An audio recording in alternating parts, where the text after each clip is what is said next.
Here's why your application to close rate is stuck below 25% and how to fix it. In this video, I'm not going to tell you to fix your pre-call VSO.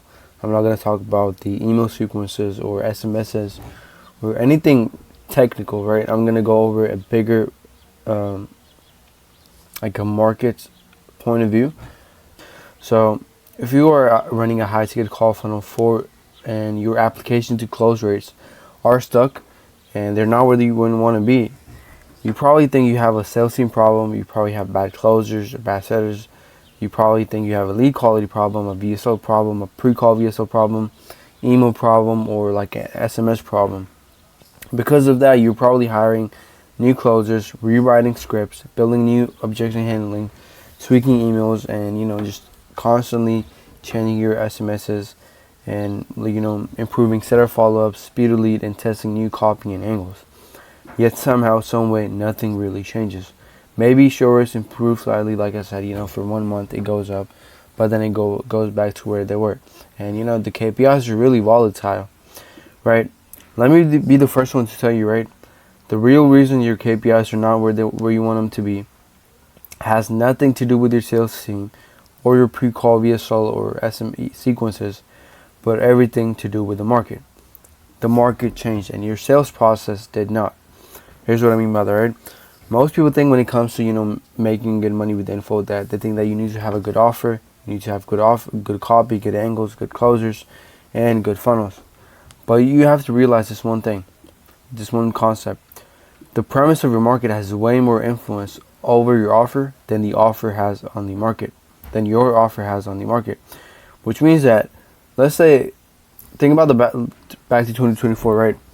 When crypto was exploding, terrible offers made millions of dollars, right? I know a guy had a terrible offer, terrible funnel, terrible copy, right? They made about millions of dollars through call funnels, right, for a crypto offer. But now when crypto crashed, even great offers are struggling at best. Why is that? Because markets change buyer psychology, right? Buyer psychology determines what sales process works and what doesn't. Not the guru, not the funnel, not the offer, the market. Which means that, again, the premise of your market has way more effect on your offer than the offer has on the market. Now, here's why I'm telling you this, right? What worked 10 years ago doesn't work today. And what works today won't work forever. And right now, in the high ticket space, we are in a completely different market than we were in 3 to 5 years ago. And it takes me to the concept called a market maturation cycle. I didn't come up with this concept. This concept is from Alan Sultanik, and he's the founder of Nothing Held Back Group, if you guys want to check that out. But there are a few stages in the market, right? Whenever something new comes up, there's a few stages the market goes through. The romantic stage, infatuation stage, realism, accountability, and stability. These two are the first stages of the market. When something new comes along, people only buy possibility. And this is where people only see the good things, right? They filter out all the bad stuff, right? So it's kind of like, this is where it's so much easier. We have 1 to 2 step sales processes, and it's really easy to sell to the market. Now, then we have realism / accountability stage, and this is where most high ticket markets are today. This is a few years after the market, kind of took shape. So this is where more people try to actually start things, to actually implement and start to get results, and some people don't get results. And this is where kind of the skepticism starts to come in, and this is where people want more of demonstration, the done for you stuff, and templates, KISS, and all that stuff, right? So the most high ticket markets are in this space right now, which means that your prospects have already bought programs, they have already joined masterminds, they've already hired agencies, they have been burned in the past, right?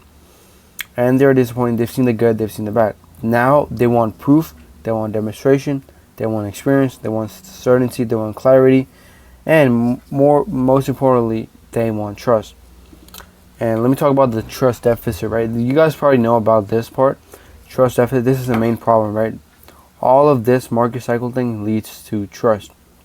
This is the actual problem, not the leads, not the closers, not the setters. Trust. The prospect enters the ecosystem not believing you, which means that your sales team is now forced to manufacture trust on the call. But trust should have been before the call even started, right? A call should just confirm belief, not create it. That's a huge difference, right? That's so much work you're putting on your sales team to do a marketer's job being a sales rep. So when trust isn't established beforehand, show rates go down, close rates go up, and overall your KPIs just get worse and scaling becomes harder and harder, right? And they get harder not because your offer is bad, your copy is bad, your closures are bad, and maybe they might play a big role, right? But at a bigger scale, it's because that your sales process does not match the market. And that is why low ticket funnels have been moving, right, recently, because we do this, right, with a low ticket funnel. So when someone buys a low ticket funnel, right, you change the psychological state of the buyer, right? The moment someone pulls their card out, they buy your product and they get a win. And the win shouldn't be like a financial or like that kind of win, right? It could be an educational win, psychological win, emotional win, financial win, something like that, right? They can get instantly. They get dopamine, and they see you as an instant authority in the market. They have experienced your thinking, they have experienced your systems, they have experienced your expertise, and trust gets built naturally that way, right? And naturally, you're looking for the next thing. So once they buy your low ticket product that solves one problem, you're naturally gonna lead them to problem B. That's your high ticket solves, right? That way you can ascend them. But underneath all of this, they stop behaving like a lead, right? They show up to calls. They are more. They know they know what you're offering. They are not, skeptical. They start behaving like a customer because even though they paid you something as little as $27, they start behaving like a customer. A lead is skeptical. A customer is invested. A lead is evaluating. A customer is consuming. And I'm sure consumption creates the most trust, right? More than anything. Right? And then lead is looking for reasons to not trust you, and the customer is looking for value. That's a massive difference. And when your sales rep talks to a customer, it's so much easier to close them. I was talking to one closer the other day, and he wants to launch a low ticket product for himself because he was like a remote closing coach, and he was like, bro, these leads are fucking brainwashed, right? Because of how easy they were to close. Because they already know what the offer was, they already know how you work, they already trusted the guru. So it's so much easier to sell people who buy the low ticket product beforehand, right? On top of that, let's talk about the economical sides of things, right? You look at it, 60 to 80% of your ad spend from day one, which means that you're lowering your customer acquisition cost. On top of that, you're hitting a bigger TAM, total addressable market, and it generates cash flow, right? And you stop risking cash up front. So with webinars, with call funnels, you're spending money today, and then you're hoping it comes back, right? With this, you're spending money today and getting it back the same day. And then on top of that, then you can even send these people to the back end and make your profit over there from your high ticket program, right? And you get meant to optimize for buyers. So with the call funnel, with the webinar, like you're optimizing for registrants, right? And these people haven't paid you, right? And they are most of the time not qualified. They show up 50% of the time. They close 30% of the time. And Meta just keeps optimizing for the same type of people, which means that with those type of funnel, right, your lead quality gets worse as you scale. So with this, you're optimizing for buyers, and your lead quality gets better as you scale. Now, these are just a side benefits, right? That's not the real reason low ticket funnel have been crushing. The real reason, right, like I said, is trust. Years ago, you could just run an ad to a call funnel, and then you could close and ask them for like a $5,000 program. Now, people need a demonstration and experience, since, like I said, they have been burned by coaches in the past. So this is where you just add a low ticket, right? Add to a low ticket funnel, which does this, and then you build trust and you call them, have a call or a webinar in the back end, then you close, right? And the low ticket is the fastest way to build trust in today's market, and it's the best model with the economical sides of things and the psychological sides of things. So if you're someone who wants to actually run a low ticket funnel, if you've been thinking about it, most people just say that, building a low ticket funnel takes months, right, to build it. I'll have to create a new product, new VSO, new page, have to create upsells, product for that, video modules for that, all this stuff, right? You don't need to build big courses. You don't need to build dozens of modules and complicated VSOs and upsells, downsells, and membership sites. All you need to do is have a workshop, either a video, case study, a template that solves one specific problem. That's it. You don't need to create this big module. You need to create a low ticket product that solves one specific problem, right? That's all you need for a low ticket product, and you can make it in under 2 hours if you already have your offer figured out and you know what you're doing, right? And you just need 2 order bumps in the checkout to liquidate 80% of your ad spend. So what that could look like is, could be like a template, could be an ebook, could be a calculator, something simple that they need. Just with that, you can liquidate 80% of your ad spend. That's it. And it can be supplemented into your current existing funnel, right? So if you're currently running a call funnel, VSO funnel, webinar, it can be supplemented to it.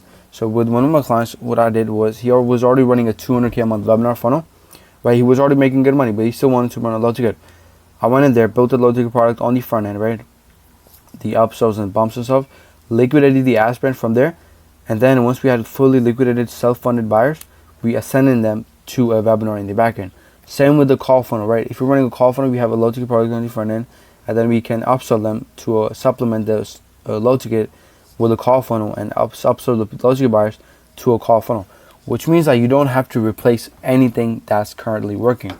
So a low ticket to call or a low ticket to webinar, right? And you can launch one in the next 14 days with the, I'm not going to go over all of this, right? With the front end, I'll just go over it with the front end, VSO, page design, products, bumps, upsells page, the ascension bridges, SMSs, follow-ups, and everything in between, whether that's the minor stuff or the tactical stuff, right? And if you actually want a fully done for you VSO low ticket funnel in the next 14 days, you can DM me on my Instagram. I'll link it down in the descriptions. And using this strategy, one of my clients got to about $300K a month with a $90 customer acquisition cost for a $4,000 program, right? So that's like a 44% X ROAS, like a net ROAS, obviously, right?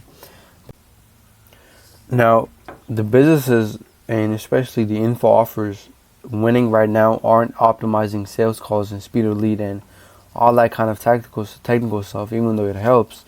They're optimizing trust, because trust alone, right, improves your show rates, watch rates, engagement, close rates, retention, customer quality, lead quality. All of that stuff is, dependent on trust, right? So if you optimize trust, you're optimizing all of this, right, just by optimizing this one thing. So in today's extremely skeptical and pessimistic market, the businesses that manufacture certainty before the calls will dominate.